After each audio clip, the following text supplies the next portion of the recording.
प्रभु की जय हो, प्रभु की जय हो। प्रभु की स्तुति हो। हालेलुया। प्रभु को धन्यवाद हो। फिर से एक बार प्रभु यीशु के नाम से आप सभी लोगों का मैं स्वागत करता हूं। हालेलुया। कितना खुशी का दिन है कि हम प्रभु के चरणों में आए हैं जीवित। हालेलुया। जीवित हम इस शरीर के साथ में उसके भवन में उसकी उपस्थिति में आए हैं। प्रभु को धन्यवाद हो, प्रभु की स्तुति हो। छोटी प्रार्थना करेंगे। प्रभु आपको धन्यवाद देते हैं, आपकी स्तुति महिमा करते हैं राजा। उत्तम पिता, राजाओं के राजा, प्रभुओं के प्रभु, सेनाओं के यहोवा परमेश्वर, आपको धन्यवाद देते हैं राजा। स्वर्ग में विराजमान पिताजी, आपके सिवा उस स्वर्ग में कोई नहीं राजा। आप ही उस सिंहासन पे विराजमान परमेश्वर है राजा। करोड़ों बार आपको धन्यवाद देते हैं, कोटि कोटि आपको धन्यवाद देते हैं। आपके सामने सर झुकाते हैं राजा और आपकी महिमा करते हैं राजा। प्रभु, आपने हमको पृथ्वी पे इसलिए भेजा ताकि प्रभु हमारे जीवन से आपकी महिमा हो सके और हम आपकी इच्छा इस पृथ्वी पर पूरी कर सके। आपको धन्यवाद देते हैं इस सुंदर कलीसिया के लिए, इन सुंदर से लोगों के लिए। और प्रभु, आज मुझको यहाँ पे भेजा ताकि प्रभु आपके वचन से मैं बात कर सकूं, इसके लिए धन्यवाद देते हैं राजा। प्रभु, मैं नहीं तो पवित्र आत्मा आप मुझ में होकर बातें कीजिए राजा। पवित्र आत्मा आप हमारी अगुवाई कीजिए। प्रभु, यहां बैठे हुए लोगों को इस वचन को सुनने के लिए कान दीजिए, उनके कानों को, हृदयों को इस वचन के लिए खोलिए। ये वचन आज उनके जीवन में अद्भुत आशीष और कार्य करे राजा। ऐसा आप होने दीजिए राजा। मांगते हैं यीशु मसीह के नाम से, सुना कबूल कर पिता, आमीन। प्रभु की स्तुति हो। कितने लोग खुश है? सारे लोग। प्रभु को धन्यवाद हो। क्रिसमस नजदीक में है। हालेलुया। क्रिसमस नजदीक है। सारे लोग हम तैयारियों में जुटे हुए हैं कि भाई कब जल्दी से जल्दी क्रिसमस आएगा और चला जाएगा। आपको मालूम है बाइबल में यीशु मसीह के जन्मदिन का डेट नहीं लिखा है। बाइबल में यीशु मसीह के जन्मदिन का डेट नहीं लिखा है। ये तो हम 25 दिसंबर डिसाइड कर लिए, चलो हम 25 दिसंबर को मनाएंगे। 25 दिसंबर को मेरा बर्थडे है। मेरा बर्थडे है 25 दिसंबर को। प्रभु को धन्यवाद हो, मेरा बर्थडे पूरा दुनिया मना रहा है। प्रभु को धन्यवाद हो, प्रभु की स्तुति हो। एक्सपर्ट्स का ऐसा मानना है, स्कॉलर्स ऐसा कहते हैं कि यीशु मसीह का जन्म अप्रैल में कहीं तो हुआ था, दिसंबर में नहीं हुआ था, अप्रैल के आसपास हुआ था, मिड अप्रैल के आसपास। अब बाइबल में जानबूझ के यीशु मसीह के जन्मदिन की तारीख नहीं लिखी है। मुझको मेरे दादाजी का नाम मालूम है, मेरे दादाजी के पिताजी का भी नाम मुझको मालूम है, उनके पिताजी का भी नाम मुझको मालूम है। बाद में उनके पिताजी का क्या नाम है मुझे नहीं मालूम। एक 4-5 पीढ़ियों तक मुझे मेरे पीढ़ी का नाम मालूम है, लेकिन उसके आगे मुझे नहीं मालूम। आपको मालूम है यीशु मसीह के बारे में उनके पीढ़ी को आदम तक बाइबल में लिखा गया है। हालेलुया। बाइबल में लिखा गया है। आपको लगता है कि जब उनके इतने पीढ़ी का नाम यहां लिखा गया कि बर्थडे के बारे में नहीं लिख सकते थे क्या? एक डेट किसी को मालूम नहीं था क्या यीशु मसीह किस दिन पैदा हुआ? मालूम था। क्यों नहीं? यीशु मसीह के मित्र थे, यीशु मसीह ने अपने शिष्यों को मित्र कहा। लेकिन कभी भी इस बाइबल में उस तारीख का जिक्र नहीं किया गया है, जानबूझ के, क्योंकि लिए हम हर दिन क्रिसमस मना सके। हालेलुया।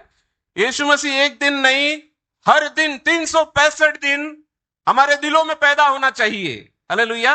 ये खुशी एक दिन के लिए नहीं है, ये हर दिन के लिए है। और इसीलिए परमेश्वर का वचन हमारे जीवन में सिर्फ एक दिन खुशी नहीं देता है, वो हर दिन हमारे जीवन को नया बनाते रहता है। हालेलुया। बाइबल का मकसद ही कुछ ऐसा है। प्रभु को धन्यवाद हो। एक दिन ऐसा हुआ, एक आदमी यीशु मसीह से मिलने के लिए आया। उसका नाम है जक्कई।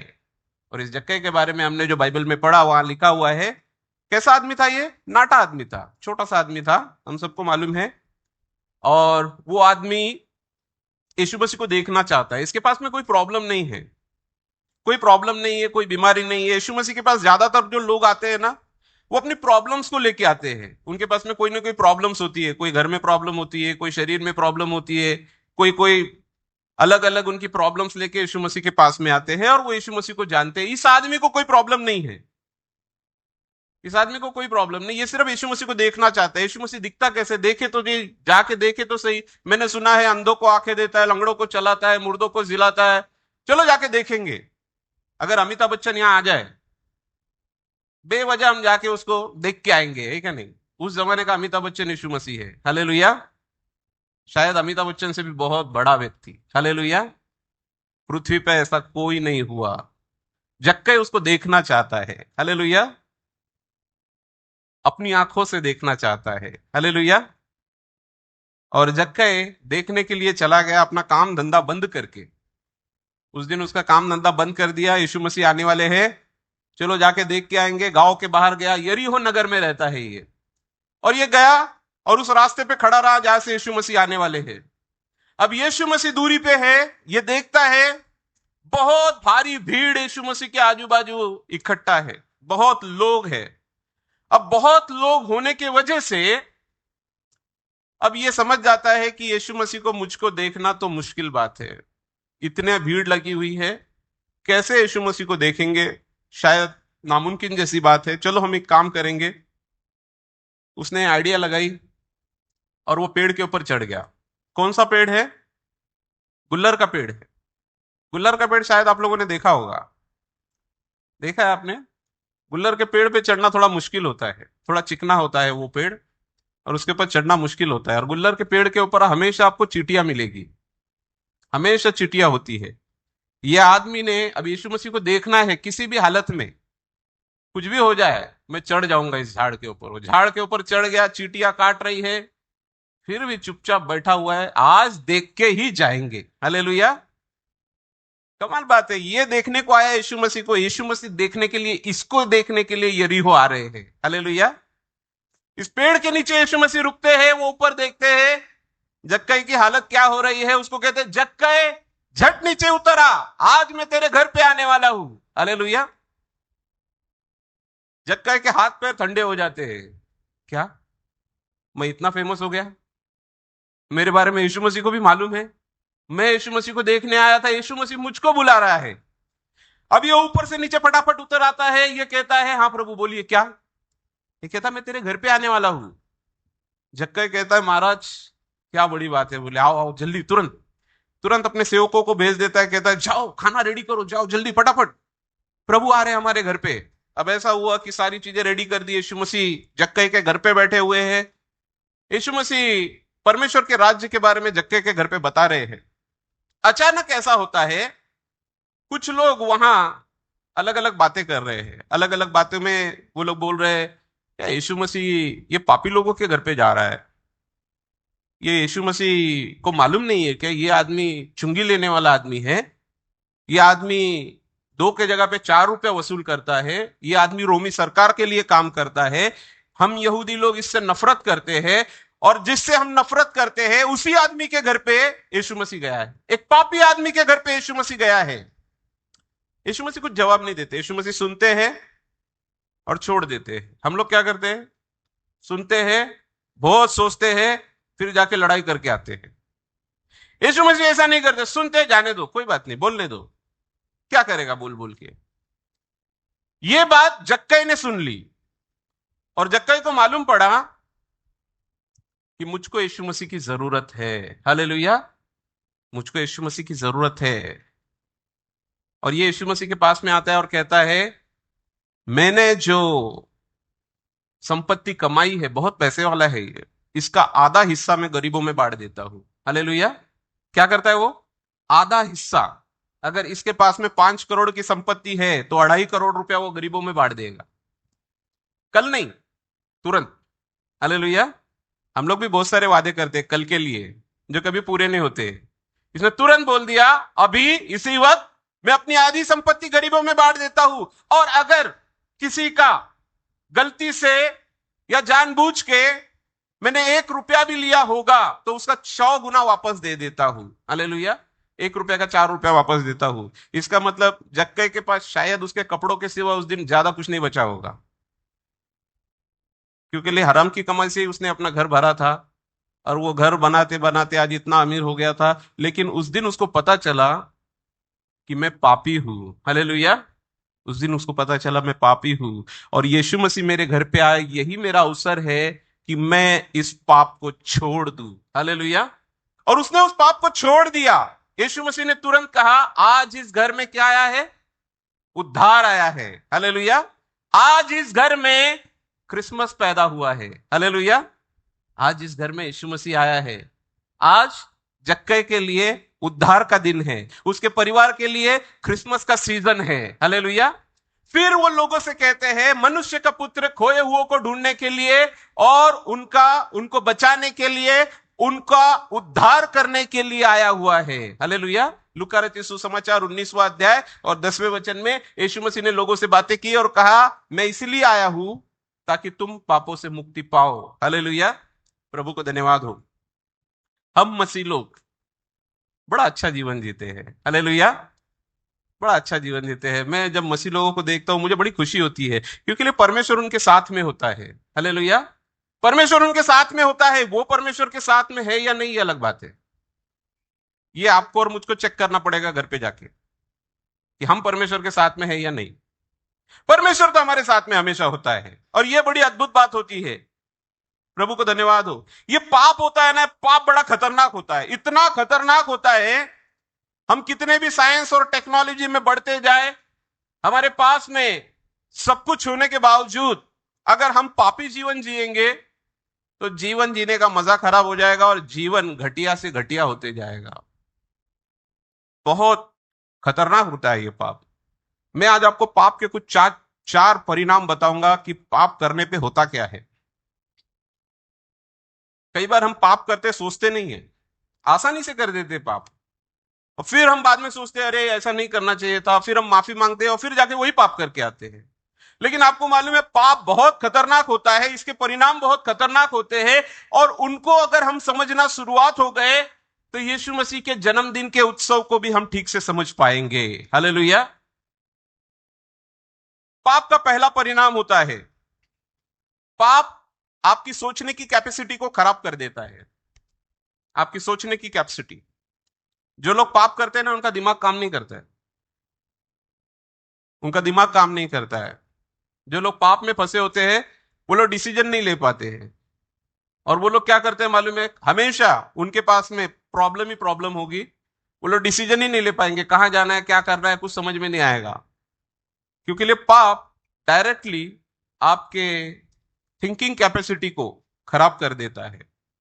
पाप इतना पावरफुल होता है कि आप उसके रेंज में भी आ गए, पाप किए बगैर भी अगर आप उसके रेंज में भी आ गए ना, तो आपकी सोचने की कैपेसिटी खत्म हो जाएगी। आपके शैतान क्या करता है मालूम है, अगर लोगों के जीवन में काम करना है ना, तो पहले उसकी सोचने की कैपेसिटी खत्म कर देता है। मनुष्य के पास में ही सिर्फ सोचने की कैपेसिटी है। हालेलुया। किसी के पास में नहीं है, किसी जानवर, पशु, पक्षी, किसी के पास में नहीं, मनुष्य के पास में ही सोचने की कैपेसिटी है। और परमेश्वर ने मनुष्य को सारी चीजों के ऊपर अधिकारी बनाया है। हालेलुया। और शैतान चाहता है कि हमारी सोचने की कैपेसिटी ही खत्म हो जाए। वो क्या करता है, शैतान आपके निर्णयों को, आपकी सोचने की कैपेसिटी को खराब कर देता है, और पाप का दुष्परिणाम आपके ब्रेन के ऊपर, आपके थिंकिंग कैपेसिटी के ऊपर होता है। शुरुआत में अगर हम देखेंगे तो आदम और हवा कैसे थे, परमेश्वर ने उनको अमर रहने के लिए बनाया था। उनके पास में मृत्यु नहीं थी। परमेश्वर ने उनको बनाया अमर रहने के लिए, उनको एदेन बगीचे में रखा और कहा ये सारी चीजों के ऊपर राज करो। अचानक ऐसा होता है, जिस झाड़ के बारे में कहा है परमेश्वर ने कि इस झाड़ का फल मत खाना, उसी झाड़ के पास में हवा खड़ी है, सांप उससे बात कर रहा है। आपको मालूम है, पाप किया नहीं है, पाप की रेंज में आ गए हैं। पाप किया नहीं, पाप की रेंज में आ गए। पाप की रेंज में आ गए, शैतान के पास में खड़ी है। शैतान कहता है परमेश्वर ने तुझसे गलत कहा, ऐसा नहीं है,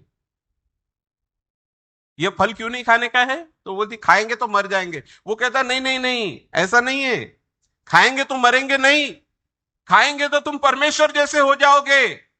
इसीलिए परमेश्वर ने मना किया है।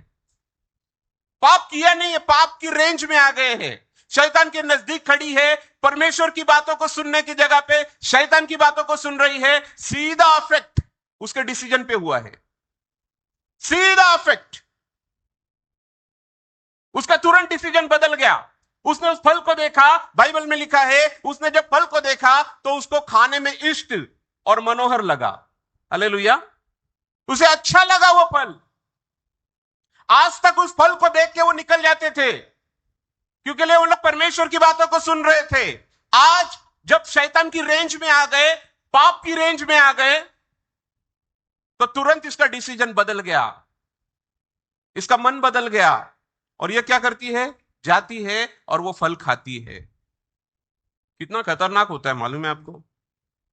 पाप की रेंज में भी अगर आप आ गए ना, तो आपकी सोचने की कैपेसिटी कम होना शुरुआत हो जाती है। और फिर लोग कहते हैं हम बहुत प्रार्थना करते हैं, हमारे जवाब क्यों नहीं मिलते? इसके लिए क्योंकि आप गलत फैसले करते हैं। आप दिन उठते ही आपके डिसीजंस गलत होना शुरुआत हो जाते हैं, और फिर आप कहते हैं कि हमने प्रार्थना की, सारी चीजें अच्छी क्यों नहीं हुई? परमेश्वर अच्छे के लिए आपको दिमाग भी दिया है। हालेलुया। क्या करना है क्या नहीं है उसके लिए दिमाग दिया है। पाप आपकी थिंकिंग कैपेसिटी को अफेक्ट करता है। मैं एक दिन मेरे ऑफिस के यहां से जा रहा था, और एक बिल्डिंग के नीचे एक लड़की खड़ी थी, सुंदर सी लड़की, सिगरेट पी रही थी। ऐसे सिगरेट पी रही थी जैसे वो बिल्डिंग उसने खरीद ली हो। मुझे उससे देख के बड़ा ताज्जुब लगा, कैसे सिगरेट पी रही है जैसे बिल्डिंग ही उसके बाप की होगी। पढ़ने लिखने का मतलब ये नहीं कि दिमाग आ गया। पढ़ने लिखने से दिमाग नहीं आता है। जितना लोग पढ़ते लिखते हैं ना, उतना जाके दारू पीते हैं। उसके ऊपर लिखा रहता है alcohol drinking is injurious to health, फिर भी जाके पीते हैं। मेरे एक पहचान वाले हैं, बहुत बड़े डायरेक्टर है। उनके घर में तो दारू की बोतलें रखी हुई है शो के लिए, पीते हैं, खाली करते, रख देते हैं। सोचने की कैपेसिटी पाप खत्म कर देता है। दूसरी चीज, पाप आपको शारीरिक रूप से भी कमजोर करता है। ऐसा नहीं है कि सिर्फ आपके ब्रेन को अफेक्ट करेगा, ब्रेन के साथ में आपके शरीर को भी अफेक्ट करेगा। दूसरी चीज क्या हुई थी? जब उसने फल खाया, पहली चीज, हवा, क्या हुआ? परमेश्वर ने कहा तू मर जाएगी। पहली चीज हुई कि स्पिरिचुअली वो मरना शुरुआत हुई। स्पिरिचुअली परमेश्वर के साथ में वो लोग अलग हो गए। उस दिन से परमेश्वर ने उनसे मिलना छोड़ दिया। दूसरा हुआ, परमेश्वर ने कहा कि आज के बाद आदम तू मिट्टी है, तू मिट्टी में मिल जाएगा, तू मर जाएगा। फिजिकल वीकनेस आना शुरुआत हो जाती है, ये शरीर कमजोर होना शुरुआत हो जाता है। पाप आपको बेटर लाइफ नहीं जीने देगा। पाप क्या करेगा? आपके दिमाग को भी अफेक्ट करेगा, आपके शरीर को भी अफेक्ट करेगा, और धीरे धीरे धीरे धीरे क्या करेगा? आपको जो परमेश्वर ने जीवन दिया है उसको खराब कर देगा। और फिर लोग कहते हैं मेरे शरीर में चंगाई क्यों नहीं है? पाप बहुत खतरनाक होता है। पाप बहुत खतरनाक होता है। पाप आपके शरीर को अफेक्ट करता है। ऐसा नहीं है कि सारी बीमारियां पाप की वजह से आती है, ऐसा नहीं होता है। शरीर है तो बीमारियां आएगी। अब कोई बीमार है तो आप बोलेंगे आप बहुत पापी है, ऐसा नहीं होता है। ऐसा मत बोलिए, आपके पाप गिना देंगे वो। ऐसा मत जाके बोलिए। हर एक लोग जो बीमार है वो पापी नहीं होते हैं। छोटे बच्चे भी बीमार होते हैं, वो पापी नहीं होते हैं। आपको समझना जरूरी है। यीशु मसीह ने 38 साल के बीमार व्यक्ति को चंगा किया। हालेलुया। जब वो बीमार था, यीशु मसीह ने क्या किया? उसके पास में आया, उसको कहा क्या तू ठीक होना चाहता है? वो कहा पानी में लेके जाने वाला कोई नहीं है। यीशु मसीह ने कहा उठ, खटिया ले, घर पे चला जा। हालेलुया। पानी के पास जाने की जरूरत नहीं है। मैं खुद तेरे पास में खड़ा हूं, जीवन देने वाला परमेश्वर तेरे पास में खड़ा हूं। तेरे को वहां तक जाने की जरूरत नहीं है। और वहां ही उसे ठीक कर दिया। उसके बाद में वो आदमी जब उसको, यीशु मसीह को मिला है, तो यीशु मसीह कहते हैं इसके आगे पाप मत करना। क्या पता इससे कोई भारी बीमारी तेरे ऊपर आ गिरे। यीशु मसीह ने तुरंत बता दिया इसके आगे पाप मत करना। क्या पता कि कोई भारी बीमारी, इससे ज्यादा बीमारी तेरे को आके पकड़ ले, और फिर तू कहे कि ऐसा क्यों हुआ। हमको बहुत ध्यान देना चाहिए कि हमारा जीवन हम कैसे जीते हैं। पाप आपके शरीर को अफेक्ट करता है। तीसरी चीज मैं आपको बताता हूं, पाप आपको फाइनेंशियली भी अफेक्ट करता है, आर्थिक रूप से भी।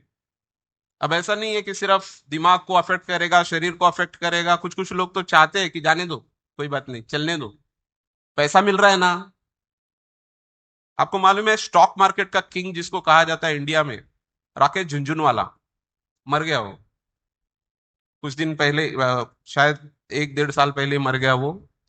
और अगर आप उसके स्टेटमेंट को देखेंगे तो वो कहेगा मैंने पैसा तो बहुत कमाया, लेकिन पैसा कमाने के चक्कर में हेल्थ को निग्लेक्ट किया। मैं इतना दारू पीता हूं जिस दारू की वजह से आज मेरी हेल्थ मेरे हाथ में नहीं है। और फिर कुछ दिनों के बाद में वो मर गया। पैसा बहुत है लेकिन खुद को बचा नहीं पाया, मर गया वो। पाप आपको फाइनेंशियली अफेक्ट करता है। आप देखिए, जो व्यक्ति पाप में पड़ा रहता है ना, उसके पास में पैसा रहने के बावजूद भी बरकत नहीं होगी, बरकत नहीं होती है। फाइनेंशियली बहुत अफेक्टेड रहते हैं लोग, दिखते हैं पैसे वाले, लेकिन उनके पास में बरकत नहीं होती है। 1 लाख कमाने वाला 10,000 रुपए वालों से कर्जा लेता है। बहुत सारे लोगों के मैं आपको उदाहरण दे सकता हूं। सिर्फ दिखने में पैसे वाले होते हैं। बहुत सारे लोग गरीब इसके लिए क्योंकि लिए दिखते पैसे वाले हैं, पैसा होता नहीं है, बरकत नहीं होती है। बरकत परमेश्वर की हमको जरूरी होती है।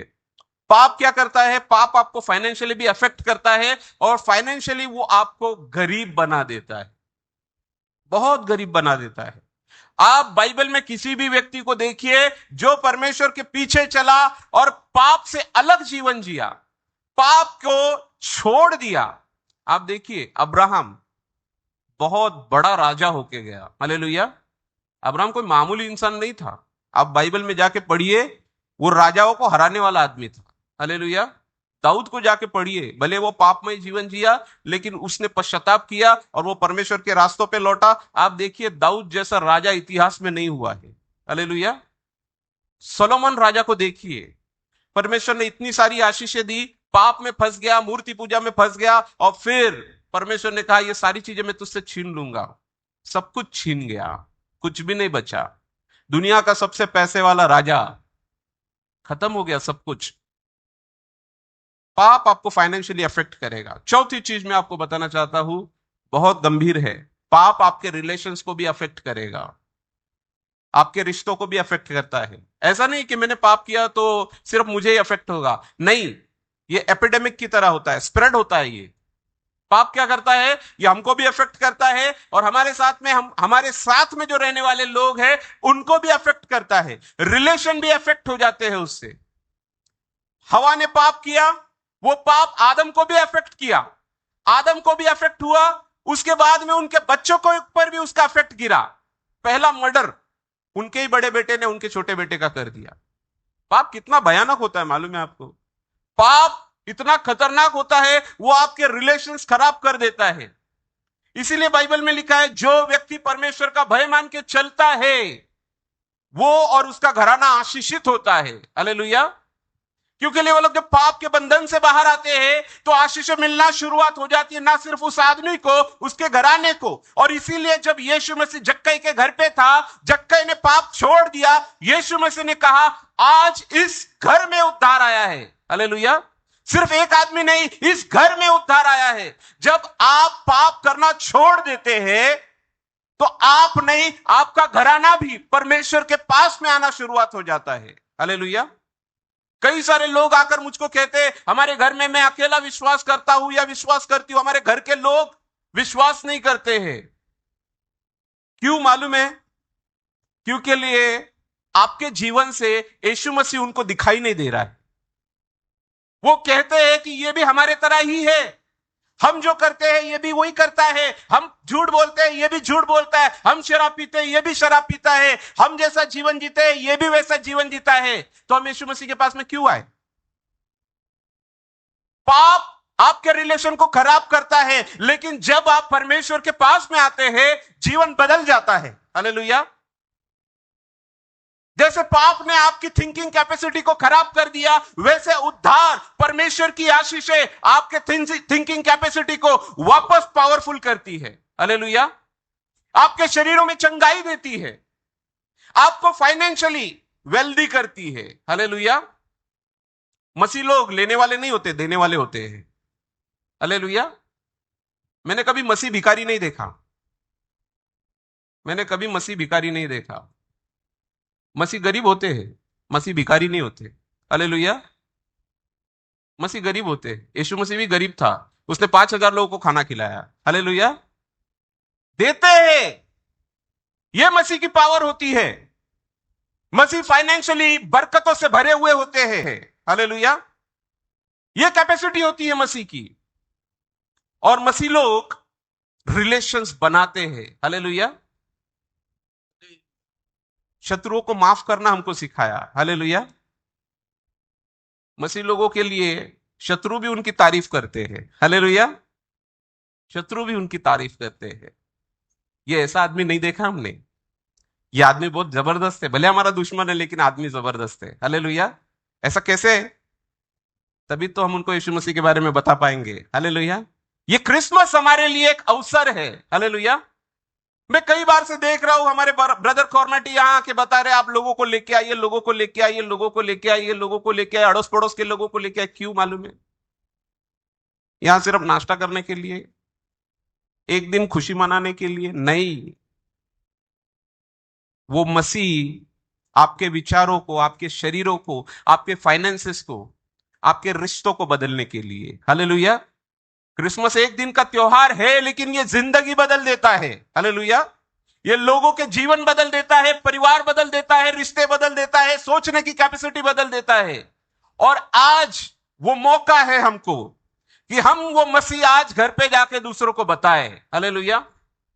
मैं चाहता हूं, क्रिसमस के लिए ज्यादा दिन नहीं है, मैं चाहता हूं कि ये चर्च परमेश्वर की उपस्थिति से और उसकी उपासना करने वाले लोगों से भर जाए। हालेलुया। परमेश्वर चाहता है, वो चाहता है कि ये जगह खाली ना हो, ये भरी हुई रहे। हालेलुया। और इसके लिए वो चाहता है कि हम उसके पास में आए और जक्कई की तरह कहे कि हां प्रभु, मैं पाप छोड़ना चाहता हूं। हालेलुया। और अगर आज हम मसीह को कहते हैं, हां प्रभु आप मेरे साथ में हैं, आज मैं आपके साथ में जीना चाहता हूं, तो क्या हो जाएगा? सब बदल जाएगा। हालेलुया। ये क्रिसमस सचमुच में हमारे जीवन में यीशु मसीह पैदा हो जाएगा। हालेलुया। प्रभु करे आपको और मुझको इस वचन के साथ में अद्भुत आशीष दे। मैं आपको एक मौका देना चाहता हूं। मैं नहीं चाहता कि आप खाली हाथ जाए। क्यों ना आप मेरे साथ में मिलकर प्रार्थना करें। जिनका उद्धार नहीं हुआ है या जिनका उद्धार हुआ है, दोनों मिलकर प्रार्थना कर सकते हैं। मैं आगे बोलूंगा, आप पीछे दोहराइए। और जिनका उद्धार नहीं हुआ है, सच्चे दिल से अगर आप प्रार्थना कर रहे हैं, तो परमेश्वर आपको, जीवन को और आपके परिवार को, सारी चीजों को बदल देगा। प्रार्थना करेंगे, मेरे पीछे आप दोहरा सकते हैं। हे प्रभु यीशु मसीह, हम आपके चरणों में आते हैं। हमारे गुनाहों को, अपराधों को हम आपके सामने स्वीकार करते हैं।